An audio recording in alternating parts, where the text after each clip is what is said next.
মহান বিজয় দিবসে প্রবাসেও নানা আয়োজন। ভারতের কলকাতায় বাংলাদেশ উপদূতাবাসে বীর শহীদদের স্মরণ। যুক্তরাষ্ট্রের লস অ্যাঞ্জেলেসে মোটর শোভাযাত্রা। এবার প্রশান্ত মহাসাগরে 3টি নৌযানে মার্কিন বাহিনীর হামলা, আহত 8। ভেনেজুয়েলার কাছাকাছি অঞ্চলে যুক্তরাষ্ট্রের বিমান ব্যবহারের অনুমতি ত্রিনিদাদ ও টোবাগোর। নিরাপত্তার নিশ্চয়তা ছাড়া ইউক্রেনকে ভূখণ্ড ছাড়ে চাপ না দিতে একমত ইউরোপীয় নেতারা। জার্মানিতে জেলেনস্কির সঙ্গে বৈঠক, শিগগিরই যুদ্ধ বন্ধের চুক্তি দাবি ট্রাম্পের। এবং ইসরায়েলের বিরুদ্ধে গাজায় যুদ্ধবিরতি লঙ্ঘনের অভিযোগ কাসেম ব্রিগেডসের খতিয়ে দেখার কথা জানালেন ট্রাম্প। শান্তিরক্ষী বাহিনীতে অংশ নিতে আগ্রহী অনেক দেশ।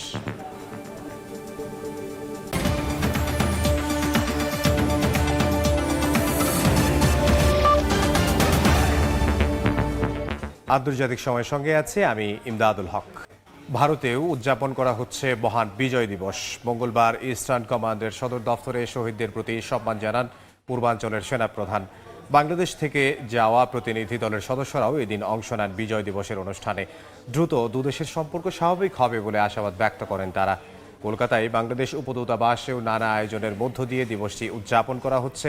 বিস্তারিত জানাচ্ছেন সুব্রত আচার্য, ছবি তুলেছেন বিশ্বজিৎ দাস। মহান বিজয় দিবসে মঙ্গলবার সকাল থেকেই ভারতীয় সেনাবাহিনীর ইস্টার্ন কমান্ডের সদর দপ্তরে ছিল নানা আয়োজন। শহীদদের প্রতি সম্মান জানিয়ে দিনের সূচনা করেন ভারতীয় সেনাবাহিনীর পূর্বাঞ্চলের সেনাপ্রধান লেফটেন্যান্ট জেনারেল রামচন্দ্র তিওয়ারি। বাংলাদেশের স্বাধীনতা যুদ্ধে আত্মত্যাগকারী ভারতীয় সেনাদের প্রতিও জানানো হয় সম্মান। এরপর একে একে বাংলাদেশ থেকে আসা প্রতিনিধি দলের সদস্যরাও ভারতীয় সেনাবাহিনীর বীর যোদ্ধাদের স্মৃতির প্রতি শ্রদ্ধার্ঘ্য অর্পণ করেন। এ সময় ভারতীয় সেনাবাহিনীর কয়েকটি হেলিকপ্টার আকাশ থেকে ফুল ছিটিয়ে বীর শহীদদের প্রতি অভ্যর্থনা জ্ঞাপন করে। এরপর সাংবাদিকদের বিভিন্ন প্রশ্নের উত্তর দেন অতিথিরা। ভারত বাংলাদেশের ঐতিহাসিক সম্পর্কের পটভূমি নিয়েও কথা বলেন তারা। মুক্তিযুদ্ধের বীরত্বগাথা স্মরণ করেন মিজোরামের রাজ্যপাল। মহান বিজয় দিবস উপলক্ষে আয়োজিত অনুষ্ঠানে বর্তমান ও সাবেক কয়েকজন সেনা কর্মকর্তা, মুক্তিযোদ্ধা সহ 20 সদস্যের প্রতিনিধি দল দুদিন আগেই কলকাতা পৌঁছান। সোমবার রাতে তারা রাজ্যপাল সিভি আনন্দ বোসের সঙ্গে লোকভবনে গিয়ে সৌজন্য সাক্ষাতে মিলিত হন। কলকাতায় বাংলাদেশ উপদূতাবাসেও নানা আয়োজনের মধ্য দিয়ে দিবসটি উদযাপন করা হয়। এদিকে বাংলাদেশের মহান বিজয় দিবসকে ভারতের ঐতিহাসিক বিজয় বলে সামাজিক যোগাযোগ মাধ্যমে পোস্ট করেছেন দেশটির প্রধানমন্ত্রী নরেন্দ্র মোদী ও কংগ্রেস নেতা রাহুল গান্ধী। মুক্তিযুদ্ধে অংশ নেয়া ভারতীয় যোদ্ধাদের শ্রদ্ধা জানান দুই নেতা। সুব্রত আচার্য, সময় সংবাদ, কলকাতা। যুক্তরাষ্ট্রের লস অ্যাঞ্জেলেসে মোটর শোভাযাত্রা ও বর্ণাঢ্য আয়োজনে মহান বিজয় দিবস উদযাপন করেছেন প্রবাসী বাংলাদেশিরা। দিনব্যাপী বিজয় উৎসবে অংশ নেন প্রবাসী বাংলাদেশি সহ বিভিন্ন দেশের মানুষ। লস অ্যাঞ্জেলেস থেকে লস্কর আল মামুনের রিপোর্ট।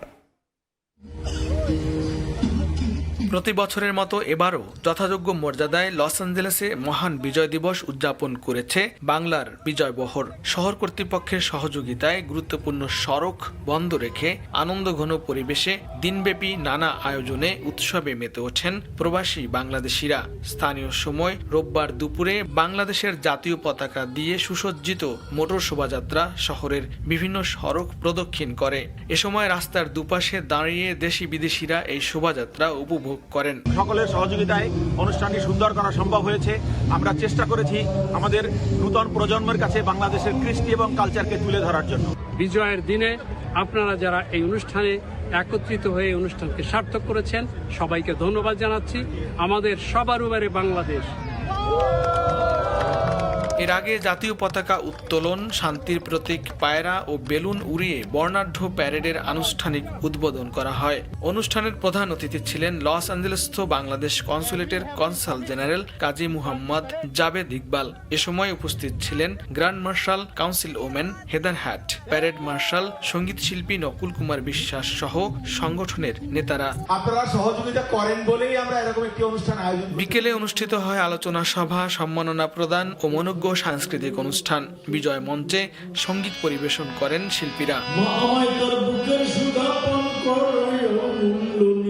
যুক্তরাষ্ট্রের মাটিতে এভাবেই আনন্দঘন পরিবেশে মহান বিজয় দিবস উদযাপন করেছে প্রবাসী বাংলাদেশিরা। আগামীতে বাংলাদেশের ইতিহাস ঐতিহ্য লালনে নতুন প্রজন্মরা এগিয়ে আসবে, এমনটাই প্রত্যাশা তাদের। লস্কর আল মামুন, সময় সংবাদ, লস অ্যাঞ্জেলেস, যুক্তরাষ্ট্র। মেক্সিকোর মধ্যাঞ্চলে জরুরি অবতরণের সময় একটি ছোট বিমান বিধ্বস্ত হয়ে অন্তত 7 জন নিহত হয়েছেন। স্থানীয় সময় সোমবার মেক্সিকো সিটির পশ্চিমে সান মাতেও শিল্পাঞ্চলে দুর্ঘটনা ঘটে। পুলিশ জানায় আকাপুলকো থেকে ছেড়ে আসা ব্যক্তি মালিকানাধীন একটি জেট টুলুকা বিমানবন্দরের কাছে জরুরি অবতরণের চেষ্টা করছিল। একটি ফুটবল মাঠে নামার সময় পাশের একটি কারখানার ছাদের সঙ্গে ধাক্কা লেগে বিমানটিতে সঙ্গে সঙ্গেই আগুন ধরে যায়। এ সময় বিমানটিতে 8 জন যাত্রী ও 2 জন ক্রু ছিলেন। দুর্ঘটনার কারণ তদন্তে শুরু করেছে কর্তৃপক্ষ।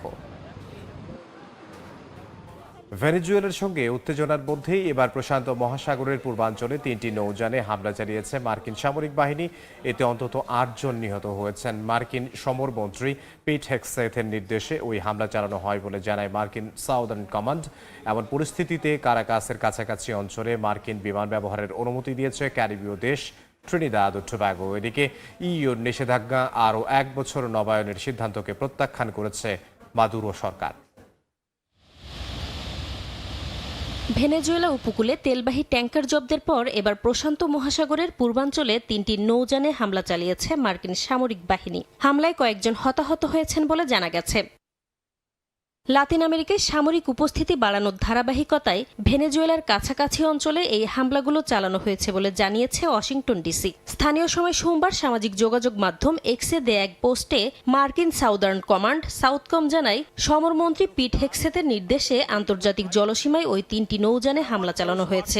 এ সময় নিহতরা মাদক পাচারের সঙ্গে যুক্ত দাবি করলেও তার সপক্ষে কোনো প্রমাণ প্রকাশ করেনি সাউথকম।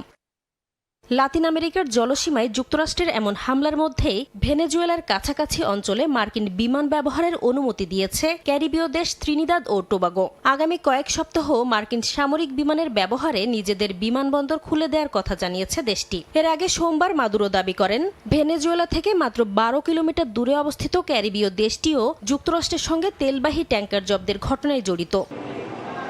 এদিকে ইউরোপীয় ইউনিয়নের নিষেধাজ্ঞা আরও 1 বছর নবায়নের সিদ্ধান্ত প্রত্যাখ্যান করেছে ভেনেজুয়েলা। এটিকে একতরফা পদক্ষেপ, বেআইনি এবং আন্তর্জাতিক আইনের পরিপন্থী উল্লেখ করে সংস্থাটির তীব্র সমালোচনা করেছে ভেনেজুয়েলার পররাষ্ট্র মন্ত্রণালয়। এক বিবৃতিতে ব্রাসেলসের এই সিদ্ধান্ত ইউর দিগ্ভ্রান্ত পররাষ্ট্রনীতির প্রতিফলন বলেও জানায় কারাকাস।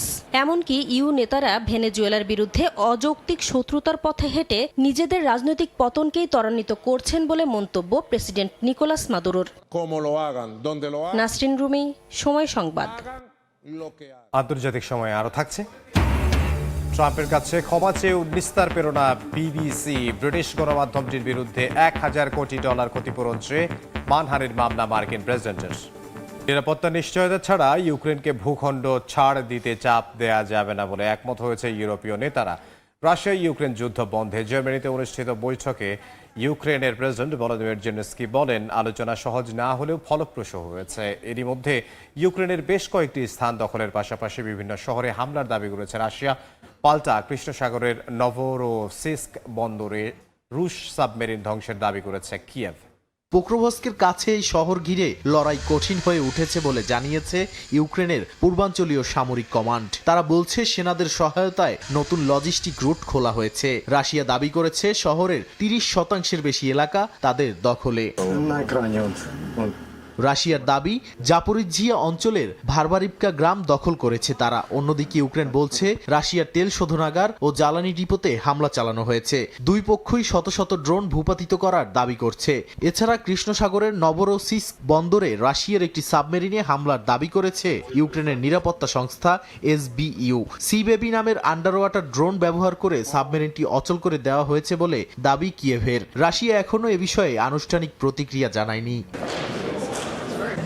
এদিকে জার্মানিতে জেলেনস্কির সঙ্গে ইউরোপীয় নেতাদের বৈঠকে বেলজিয়ামে জব্দ থাকা রাশিয়ার শত শত বিলিয়ন ডলারের সম্পদ ইউক্রেনের সহায়তায় ব্যবহারের বিষয়টি নিয়ে আলোচনা হয়েছে। তবে ইতালি ও বেলজিয়াম সহ কয়েকটি দেশ আইনি ঝুঁকি নিয়ে উদ্বেগ জানিয়েছে। জার্মানির বার্লিনে ইউক্রেনের প্রেসিডেন্ট ভলোদিমির জেলেনস্কির সঙ্গে উচ্চ পর্যায়ের বৈঠকে ছিলেন ইউরোপীয় নেতারা এবং যুক্তরাষ্ট্রের প্রতিনিধিরা। বৈঠকে যুদ্ধবন্ধের সম্ভাব্য রূপরেখা, যুদ্ধবিরতি পর্যবেক্ষণ এবং ভবিষ্যৎ নিরাপত্তার ব্যবস্থার বিষয়টি গুরুত্ব পায়। এ নিয়ে ইউক্রেনের প্রেসিডেন্ট ভলোদিমির জেলেনস্কি বলেছেন, আলোচনা সহজ না হলেও ফলপ্রসূ হয়েছে। যদিও নিরাপত্তা নিশ্চয়তা ছাড়া ইউক্রেনকে ভূখণ্ড ছাড় দিতে চাপ দেওয়া যাবে না বলে একমত হয়েছেন ইউরোপীয় নেতারা। নাদিম মারজান, সময় সংবাদ। ইসরায়েলি বিমান হামলায় হামাসের শীর্ষ কমান্ডার নিহতের পর গাজায় যুদ্ধবিরতির লঙ্ঘনের অভিযোগ তুলেছে হামাসের সশস্ত্র শাখা আল কাসেম ব্রিগেডস। মার্কিন প্রেসিডেন্ট ডোনাল্ড ট্রাম্প বলেছেন তিনি বিষয়টি খতিয়ে দেখছেন এবং গাজার স্থিতিশীলতা রক্ষার জন্য আন্তর্জাতিক বাহিনী সম্প্রসারণের প্রস্তুতি চলছে। একই সঙ্গে ভারী বৃষ্টিতে ধসে পড়ছে যুদ্ধবিধ্বস্ত ভবন, বাড়ছে বেসামরিক নাগরিকদের প্রাণহানি। স্থানীয় সময় রোববার হামাসের সশস্ত্র শাখা আল কাসেম ব্রিগেডস এক বিবৃতিতে জানিয়েছে, ইসরায়েলের বিমান হামলা গাজার যুদ্ধবিরতি চুক্তি লঙ্ঘন করেছে। হামলায় নিহত হয়েছেন রাত সাদ। তিনি হামাসের সশস্ত্র শাখার প্রতিষ্ঠাতা এবং অস্ত্র উৎপাদন শাখার প্রধান। বিবৃতিতে ইসরায়েলের কার্যকলাপকে সব লাল রেখা অতিক্রম হিসেবে উল্লেখ করা হয়েছে। হামাস জানিয়েছে রাত সাদ রকেট লঞ্চার, ক্ষেপণাস্ত্র এবং অ্যান্টি ট্যাঙ্ক অস্ত্র তৈরির দায়িত্বে ছিলেন। তারা যুক্তরাষ্ট্র সহ মধ্যস্থতাকারীদের দায় নেয়ার আহ্বান জানিয়েছে এবং যে কোনো আগ্রাসনের জবাব দেওয়ার অধিকার সংরক্ষণ করছে। নতুন কমান্ডার নিয়োগের কথাও ঘোষণা করা হয়েছে। ইসরায়েলি সেনাবাহিনীর অভিযোগ, রাত সাদ 2023 সালের 7 অক্টোবরের হামলার পরিকল্পনাকারীদের একজন এবং যুদ্ধবিরতির সময়ও অস্ত্র উৎপাদন চালিয়ে যাচ্ছিলেন। ইসরায়েলি প্রধানমন্ত্রী বিনিয়ামিন নেতানিয়াহু জানান, হামাসকে নিরস্ত্রীকরণই ইসরায়েলের মূল লক্ষ্য। এমনকি যুদ্ধবিরতি লঙ্ঘন বরদাস্ত করা হবে না বলেও হুঁশিয়ারি দেন তিনি। স্থানীয় সময় সোমবার হোয়াইট হাউসের ওভাল অফিসে সাংবাদিকদের সঙ্গে আলাপকালে মার্কিন প্রেসিডেন্ট ডোনাল্ড ট্রাম্প বলেন, ইসরায়েলের হামলায় যুদ্ধবিরতি লঙ্ঘন হয়েছে কিনা তা খতিয়ে দেখা হচ্ছে। তিনি আরও জানান, গাজার স্থিতিশীলতা রক্ষার জন্য আন্তর্জাতিক বাহিনী এর মধ্যেই কার্যক্রম শুরু করেছে এবং আরও দেশ এতে যোগ দেবে। এদিকে গাজায় ভারী বৃষ্টি ও ধ্বংসস্তূপের কারণে মানবিক সংকট আরও গভীর হচ্ছে। ধ্বংসস্তূপের নিচে চাপা পড়ে থাকা প্রায় 9,000 মরদেহ উদ্ধার করতে হিমশিম খাচ্ছেন উদ্ধারকর্মীরা। স্থানীয় কর্তৃপক্ষ মোবাইল হোম এবং ক্যারাভান দেওয়ার আহ্বান জানিয়েছেন, কারণ তাঁবুতে জীবন নিরাপদ নয়। নাদিম মারজান, সময় সংবাদ। ক্ষমা চাওয়ার পরও ব্রিটিশ গণমাধ্যম বিবিসির বিরুদ্ধে মানহানির মামলা করেছেন মার্কিন প্রেসিডেন্ট ডোনাল্ড ট্রাম্প। $1,000 কোটি ক্ষতিপূরণ দাবি করেছেন তিনি। ট্রাম্পের অভিযোগ, বিবিসি 2021 সালে যুক্তরাষ্ট্রের ক্যাপিটল হিলে দাঙ্গার আগে ট্রাম্পের 6 জানুয়ারির দেয়া একটি বক্তৃতার সম্পাদিত ভিডিও প্রকাশ করে মানহানি করেছে। এর আগে এই ঘটনায় মার্কিন প্রেসিডেন্টের কাছে ভুল স্বীকার করে ক্ষমা চেয়েছিল ব্রিটিশ গণমাধ্যমটি, তবে ক্ষতিপূরণ দিতে রাজি নয় তারা। গণমাধ্যমটির বিরুদ্ধে মামলার পর এর কোনো আইনগত ভিত্তি নেই বলে দাবি করেছে বিবিসি। নির্বাচনের আগে মিয়ানমারে শুরু হয়েছিল জান্তা বাহিনীর দমন পীড়ন। নির্বাচন নিয়ে সমালোচনা করলেই নতুন আইনের আওতায় হবে 20 বছরের জেল কিংবা মৃত্যুদণ্ড। তাই ভোট নিয়ে জনসাধারণের মাঝে আশা আকাঙ্ক্ষা না থাকলেও ভয় আর অনাস্থা আছে বলেই মনে করছেন অনেকে। এমনকি হাসপাতালে বিতর্কিত হামলার পরও বিভিন্ন স্থানে অব্যাহত আছে সামরিক বাহিনীর হামলা। সম্প্রতি মিয়ানমারের রাখাইন ও সাগাইনে হাসপাতাল, স্কুল, চায়ের দোকানে জান্তা বাহিনীর বিমান হামলায় শত শত বেসামরিক মানুষ হতাহত হয়েছেন। আর এটাকে নির্বাচনের আগে জনগণকে ভয় দেখিয়ে নিয়ন্ত্রণে রাখার কৌশল বলেই মনে করছে আন্তর্জাতিক মহল। চলতি মাসের শেষের দিকে শুরু হবে দেশটির জাতীয় নির্বাচন। তবে এই নির্বাচনকে ঘিরে সাধারণ মানুষের মধ্যে কোনো আগ্রহ কিংবা আশা নেই, রয়েছে ভয় আর অনাস্থা। বন্দুকের নলের মুখে দাঁড়িয়ে কেউ ভোট নিয়ে কথা বলতে সাহস পায় না বলেই জানিয়েছে বিভিন্ন মহল। এমনকি সব ধরনের বিরোধী রাজনৈতিক কার্যক্রম কার্যত নিষিদ্ধ করা হয়েছে। আন্তর্জাতিক সম্প্রদায় অন্তর্ভুক্তিমূলক নির্বাচনের আহ্বান জানালেও জান্তা তা প্রকাশ্যে উপেক্ষা করছে। মানবাধিকার সংস্থাগুলো বলছে, নির্বাচনের আগে দমনপীড়ন আরো তীব্র হয়েছে।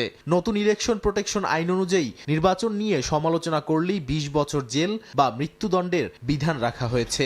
সাংবাদিক, শিল্পী, শিক্ষার্থী, এমনকি সাধারণ নাগরিকও গ্রেপ্তার হচ্ছেন শুধু মত প্রকাশের কারণে। এই আইনের মাধ্যমে ভয় ছড়িয়ে জান্তা সরকার মানুষকে চুপ করিয়ে রাখতে চাইছে বলেও মনে করছে সংস্থাগুলো।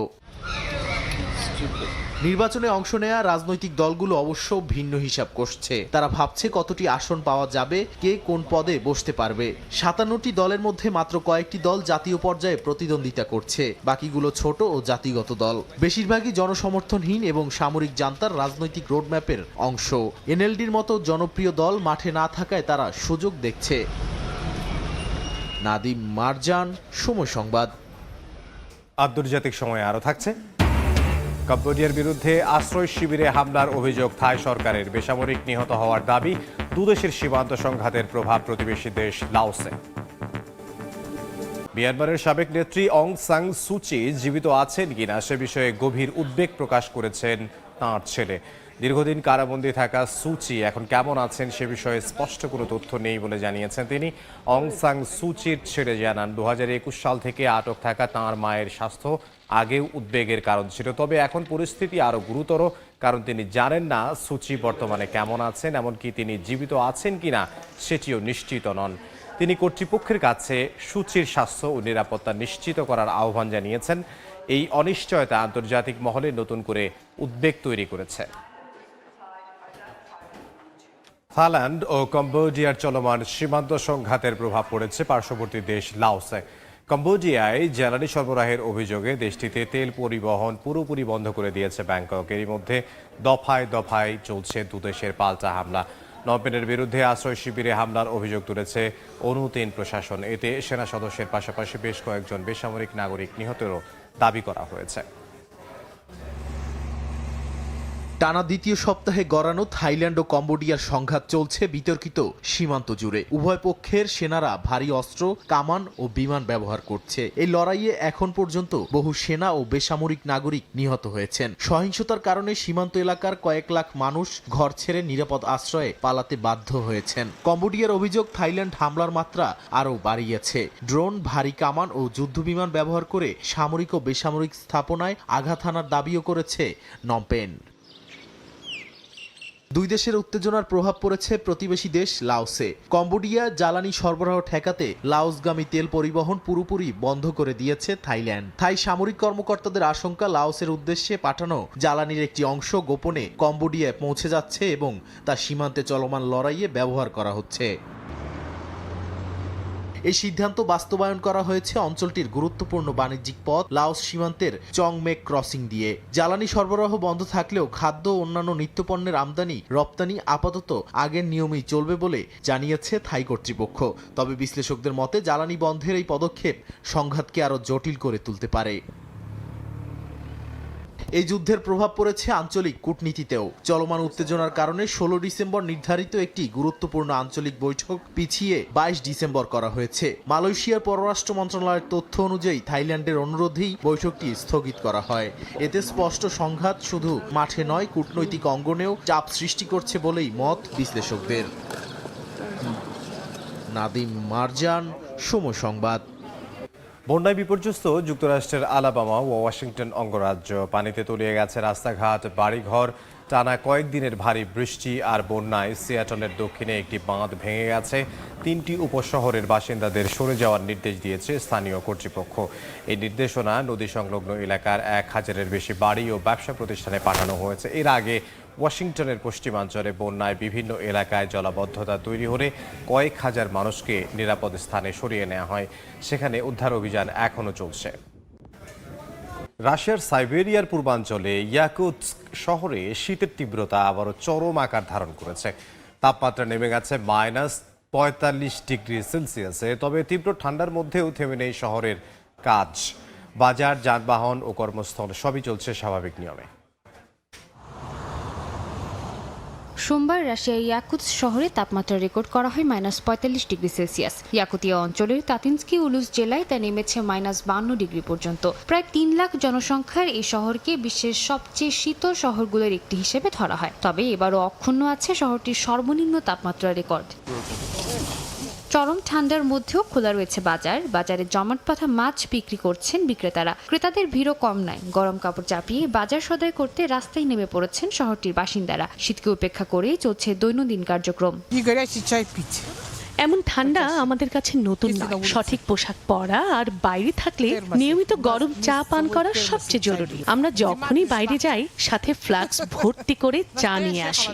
খারাপ আবহাওয়া বলতে কিছু নেই, শুধু যথাযথ পোশাক পরতে হবে। সামনের উৎসবের মৌসুম আসছে, সবাই বাইরে বের হয়ে আবহাওয়া উপভোগ করা উচিত। স্থানীয় বাসিন্দারাও ঠান্ডার সঙ্গে মানিয়ে নেয়ার কথা বলছেন। তারা বলছেন শীতল বাতাস না থাকলে এই ঠান্ডাও তাদের কাছে সহনীয়। দীর্ঘকালের অভ্যাসের কারণে এই ঠান্ডাই তাদের ভালো লাগে। তীব্র শীতের কারণে শহরের স্কুলগুলো অনলাইনে ক্লাস চালু করেছে, তবে গণপরিবহন ও অফিস আদালত চলছে স্বাভাবিক সময়সূচিতে। কুয়াশায় ঢাকা রাস্তায় চলাচল করছে বাস ও গাড়ি। তীব্র শীত সত্ত্বেও ইয়াকুৎসের স্বাভাবিক জীবনযাত্রা থেমে নেই। সাদিয়া তাসনিম, সময় সংবাদ। আন্তর্জাতিক সময়ের শীর্ষ সংবাদগুলো জানিয়ে দিচ্ছে আরও একবার। মহান বিজয় দিবসে প্রবাসেও নানা আয়োজন। ভারতের কলকাতায় বাংলাদেশ উপদূতাবাসে বীর শহীদদের স্মরণ। যুক্তরাষ্ট্রের লস অ্যাঞ্জেলেসে মোটর শোভাযাত্রা। এবং এবার প্রশান্ত মহাসাগরে 3টি নৌযানে মার্কিন বাহিনীর হামলা, নিহত 8। ভেনিজুয়েলার কাছাকাছি অঞ্চলে যুক্তরাষ্ট্রের বিমান ব্যবহারের অনুমতি ত্রিনিদাদ ও টোবাগোর।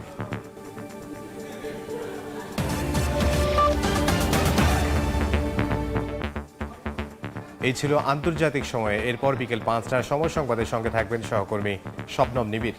ধন্যবাদ ইমদাদ। বিকেল 5টার সময় সংবাদ নিয়ে আসছি কিছুক্ষণ পরে, সঙ্গেই থাকুন সময়ের।